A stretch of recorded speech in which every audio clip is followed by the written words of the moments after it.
ರಾಜ್ಯದಲ್ಲಿ ಕಾಂಗ್ರೆಸ್ ಸರ್ಕಾರ ಬಂದ ನಂತರದಲ್ಲಿ ಮೊನ್ನೇನೋ ಸಿದ್ದರಾಮಯ್ಯನವರು ತಮ್ಮ 16ನೇ ಬಜೆಟ್ ಅನ್ನು ಮಂಡನೆ ಮಾಡಿದ್ದಾರೆ. 16ನೇ ಬಜೆಟ್ ಅಲ್ಲಿ ಒಂದು ಅಂಶವನ್ನು ಉಲ್ಲೇಖ ಮಾಡಿದ್ದಾರೆ. ಸರ್ಕಾರಿ ಕಾಮಗಾರಿಗಳಲ್ಲಿ ಅಂದ್ರೆ ಗುತ್ತಿಗೆನಲ್ಲಿ 4% ಅಷ್ಟು ಮುಸಲ್ಮಾನರಿಗೆ ಅಲ್ಪಸಂಖ್ಯಾತರಿಗೆ ಮೀಸಲಿಡ್ತೇವೆ ಅನ್ನೋ ವಿಚಾರ ಪ್ರಸ್ತಾಪನೆ ಕೂಡ ಮಾಡಿದ್ದಾರೆ. ನಿನ್ನೆ ದಿನ ಕ್ಯಾಬಿನೆಟ್ನಲ್ಲೂ ಕೂಡ ತೀರ್ಮಾನ ಮಾಡಿದ್ದಾರೆ. ಸರ್ಕಾರದ ಈ ಒಂದು ತೀರ್ಮಾನ ಮುಸಲ್ಮಾನರಿಗೆ 4% ಸರ್ಕಾರಿ ಗುತ್ತಿಗೆಗಳಲ್ಲಿ ನೀಡ್ತೇವೆ ಅಂತಕ್ಕಂಥ ತೀರ್ಮಾನ ಇದೊಂದು ಅಸಂವಿಧಾನಾತ್ಮಕ ತೀರ್ಮಾನ, ಸಂವಿಧಾನಕ್ಕೆ ವಿರುದ್ಧವಾಗಿರ್ತಕ್ಕಂಥ ಒಂದು ತೀರ್ಮಾನ.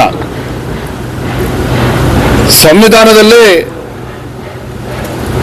ಒಂದು ಧರ್ಮದ ಆಧಾರವಾಗಿ ಮೀಸಲಾತಿಯನ್ನು ಕೊಡಬೇಕು ಅಂತೇಳಿ ಎಲ್ಲೂ ಕೂಡ ಉಲ್ಲೇಖವನ್ನ ಮಾಡಿಲ್ಲ. ಆದರೆ ಕಾಂಗ್ರೆಸ್ ಸರ್ಕಾರದ ಈ ನಿರ್ಧಾರ ಧರ್ಮಗಳ ಮಧ್ಯೆ ವಿಷಬೀಜವನ್ನು ಬಿತ್ತಕ್ಕಂಥ ಒಂದು ಒಡಕನ ಮೂಡಿಸ್ತಕ್ಕಂಥ ಒಂದು ಕಂದಕವನ್ನು ಮೂಡಿಸ್ತಕ್ಕಂಥ ಒಂದು ದುಸ್ಸಾಹಸಕ್ಕೆ, ಒಂದು ಕುತಂತ್ರಕ್ಕೆ, ಒಂದು ಷಡ್ಯಂತ್ರಕ್ಕೆ ರಾಜ್ಯದ ಮುಖ್ಯಮಂತ್ರಿಗಳು ಕೈ ಹಾಕಿರ್ತಕ್ಕಂಥದ್ದು ದುರ್ದೈವ. ಇದು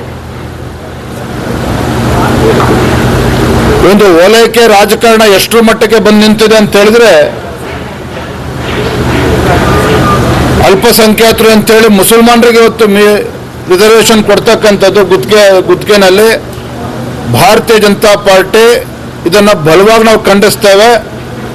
ಭಾರತೀಯ ಜನತಾ ಪಾರ್ಟಿ ಸದನದ ಒಳಗಡೆ ಹಾಗೂ ಸದನದ ಹೊರಗೆ ಇದರ ವಿರುದ್ಧ ನಾವು ಉಗ್ರ ಹೋರಾಟವನ್ನು, ಪ್ರತಿಭಟನೆಯನ್ನು ಮಾಡೋರಿದ್ದೇವೆ.